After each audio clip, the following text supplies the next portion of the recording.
my African-American brothers and sisters who are members of Congress, come on, you don't have to, it doesn't have to be said. They look after Africa. They look after Haiti. They look after communities outside of our country that are of African descent. And what's wrong with that? My Jewish members of Congress look after Israel. There's nothing wrong with that. 7 million Jews live here in this country. So by the same token, I don't think there's any reason, the fact that predominantly our society is mainly Eurocentric. And I fully understand and accept that reality. But at the same time, with the 15 million Asian Pacific Americans who live in this country, I think all that we're asking for the system is to be fair. I don't think we're asking for any special treatment.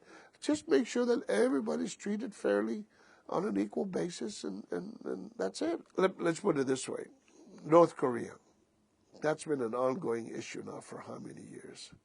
You think the 2.2 million Korean Americans living in this country do not have a sense of history or cultural ties to the mother country, South Korea, or even with that of North Korea? You know, one lesson that I learned from my Korean friends when I was in Korea, he said, the United States is our friend, but North Korea is our brothers. I mean, what better way to describe their concerns and their problems? You talk about the Taiwan Straits. You can talk about India. You can talk about China. Talk about Japan. These powerful countries economically. Now, China is number 2 in the world. 1.3, I always say this to my colleagues. I don't care whether it's communist or what, but to try to feed 1.3 billion people in this planet, that is quite a challenge for anybody. And I said, you got to give these people some credit of what they're trying to do. And still, 800 million Chinese still live below the poverty level.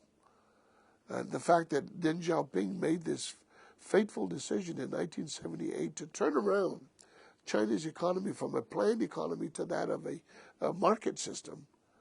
And look at it now that they've become very, very progressive. Of course, there's still a lot of problems with human rights and all this. But you've got to give these people some credit. And I kept reminding my colleagues, you know, there were 400 million Chinese in 1949 when China was reestablished again as a sovereign country after the Civil War and all that. 400 million. It's taken us 226 million just to achieve, what 310 million? So I have a different perspective from my colleagues. Sometimes when you look at Asia Pacific, you know, one size does not fit all. There's no question about that. The diversity of so many different cultures. You know, when I went to Cambodia, I went to see the killing fields. I mean, it's just unbelievable, the horrors that you can experience being a Vietnam veteran myself. And then when you go see Angkor Wat, I said, my gosh, and you think those castles in Europe are elaborate by any means when you look at these structures that are ancient and the diversity of culture that was there. I said, this is something that I want to share with my fellow Americans. Hey, we're all in this planet together, and we ought to work things out and solve the problems. You know, some of my colleagues think that China is the next monster.